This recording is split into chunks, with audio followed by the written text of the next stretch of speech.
সকলকে জয় যিশু। ঈশ্বর মহান পিতাকে আরেকটি বার ধন্যবাদ জানাই যে আমি ভিডিও করতে পারছি।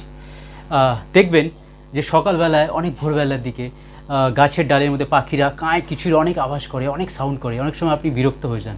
আপনি কখনো সমুদ্রের ধারে যদি দাঁড়িয়ে থাকেন তো দেখবেন সমুদ্রের ঢেউ অনেক জোরে জোরে স্রোত দেয়। যেই স্রোত হয়তো ঢেউয়ের আপনি অনেক সময় ভীত হতে পারেন, ভয় পেতে পারেন, হতে পারে। অনেক পাহাড়ের সামনে, পাহাড় এরিয়া অঞ্চলে যাবেন আপনি, সেই বিশাল বিশাল পাহাড় দিকে আপনার কখনো কোনো বুক কেঁপে যাবে। এগুলো কেন জানেন? ওই পাখিরা কিচকিচ করে, এত আওয়াজ করে কিসের জন্য জানেন? ওরা জীবন্ত পিতাকে, স্বর্গীয় পিতাকে ধন্যবাদ জানায়।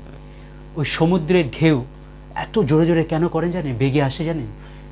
ওরা মাথা নত করে, ঢেউগুলো মাথা নত করে প্রভু যিশুকে ধন্যবাদ জানায়। ওই পাহাড়কে প্রভু যীশু খ্রিস্ট এত উঁচু বানিয়েছে, সেই পাহাড় গর্ব না করে তিনি মাথা উঠিয়ে হৃদয় থেকে প্রভু যিশুকে ধন্যবাদ জানায়। তাহলে আমি আর আপনি কেন পিছনে?